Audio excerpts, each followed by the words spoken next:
Welcome to the Post Shift Podcast, your raw look at the hospitality industry, brought to you by SHC.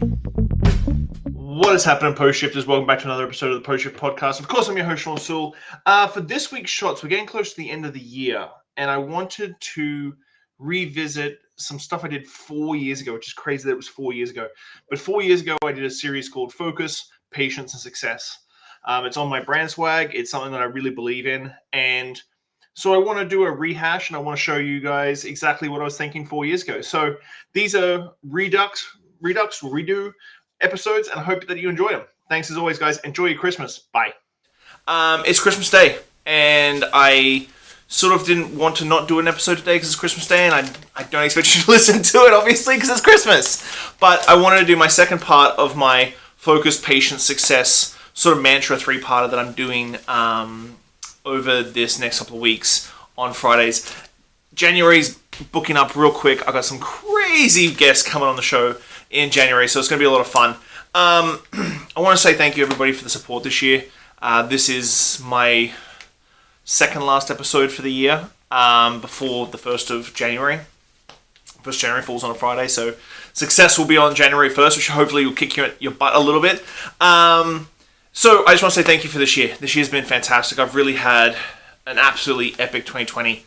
I know a lot of people have had rough times, and I've had rough times as well this year, but I think overall I'm coming out pretty damn strong, which is why this sort of focus, patience, success mantra is like ringing in my head and rotating, because I feel like that's been my 2020 completely. Like, it's been this constant refocus, being patient, getting a little micro success, refocus, patient, get a little micro success, which we'll be talking about success next week. But I want to talk about patience this week. I talked about patience so much.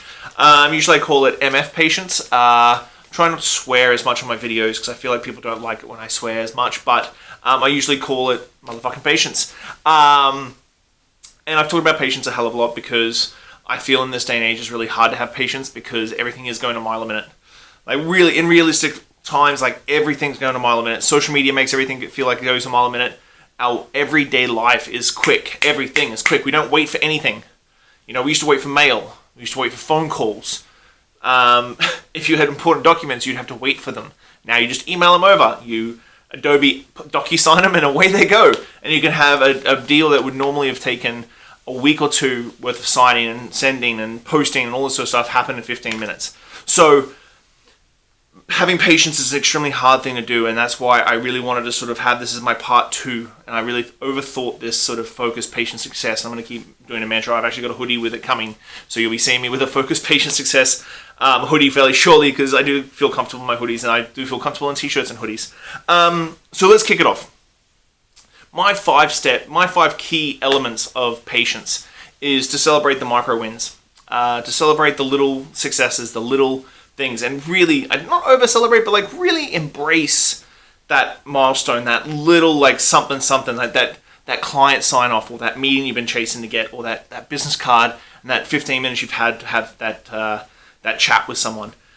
Celebrate the micro successes, because the micro successes take away a little of that anxiety, because it is anxiety that pushes us to not be patient. Takes away a little bit of that anxiety, pushes that down a little bit, and gets us ready for the next one. So it's like chasing that little taste, you know, like that sugar rush, you know, like tasting that sugar rush, and you're like, ooh, I really like this, but then it subsides. So celebrating those micro wins is, in my opinion, a way to sort of get that little taste, take off that edge a little bit, and be chasing the next thing. Realistic expectations. I watched this in the next video. I launched this in the last video about goal setting and focus and that sort of thing. Be realistic. And be realistic with your timelines. Not being necessarily realistic on your goal per se, but realistic on the timeline. Especially in COVID days, some projects that people have kicked off have like just clicked because it's the right time. E-commerce stuff, t-shirt designers, these little side hustles that I've been talking about over this last 9 months, some of those just clicked because it was the right time, right place, and seemed to be an overnight success.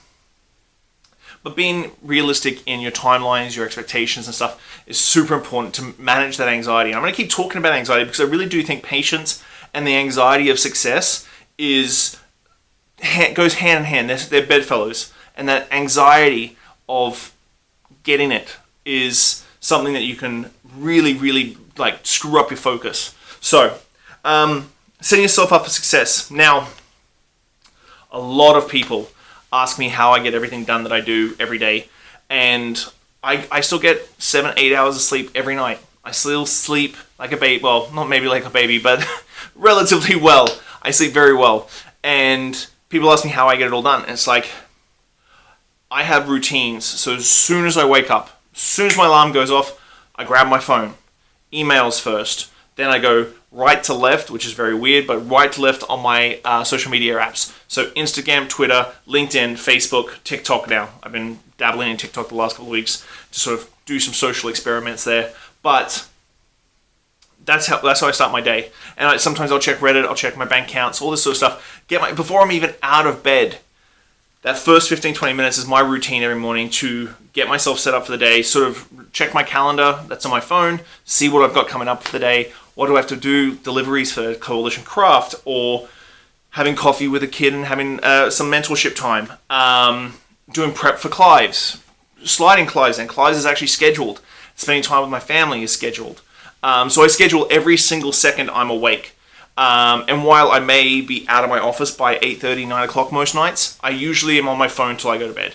And usually 9 times out of 10 isn't for personal like entertainment time. It's like research and looking at people's cocktails and doing business, answering emails, that sort of stuff. So routines, systems, schedules. Got to get yourself into a routine every day. I think I talked about in my goal setting episode about my weight.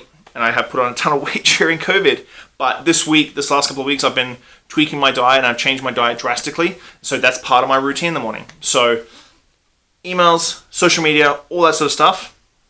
Shower, get my lovely wife to work, get my lovely bean to school, get 2 nitros from Hey Happy, come home, 2 bananas, yogurt, into my office, start work. So I'm usually in my office by about 9:30. I've already done about an hour's worth of work on my phone.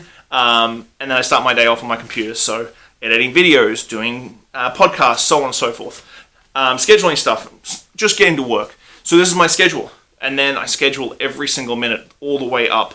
I don't have a lot of free time, but I do take those moments when I may have a half hour, 45-minute gap between meetings to go and have like a gimlet at Bart's. This is something I've been really enjoying lately to just sort of take an edge off. So it's those half hour, 45 minutes, those micro successes of time when you're not working and you can't really start something new. You can tweak a few things and play on your phone, but that's pretty much it. Remind yourself why you care. This goes back to happiness. Why are you doing what you're doing? Is it making you happy? If it's not, you need to refocus, re-gear, retool, change your mind, which is one of my last points in my last goal setting one. Why are you doing this? Why are you doing this job? Why are you doing this company? Why are you doing this new project? Why?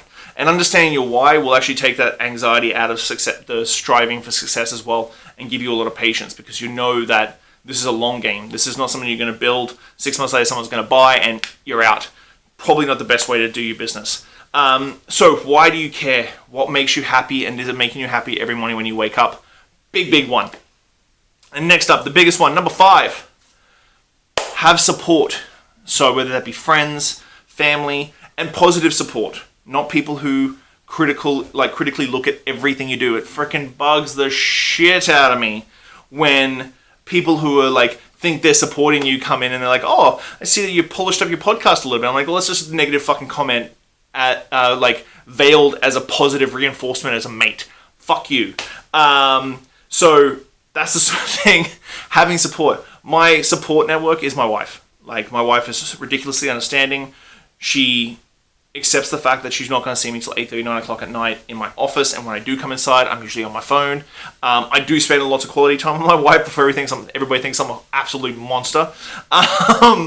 But having a support network and having people to bounce ideas off, that's one thing that I've always struggled with. Mainly, like, I can bounce certain things off Jill and that sort of thing, but to be honest, 9 times out of 10, I do a lot of stuff and put it on my own shoulders, purely because that's how I grew up. When I left home and was on my own, away from my family and my parents and stuff, I didn't have a lot of support networks, so I had to sort of strive for myself, and that was a big thing that I sort of set. And then, of course, coming through the cocktail scene, when I started in the cocktail scene in 1998, I was one of the first founding people doing cocktails in Brisbane, and doing cocktails well in Brisbane. So there wasn't a massive network because we were all just trying to figure out where we were going ourselves, and so there was that as well. So support network is a massive one. And I'm going to throw number 6 in there because I'm going to throw a number 6 into every single, well, probably not success, but every single part of this is don't be scared to change your mind.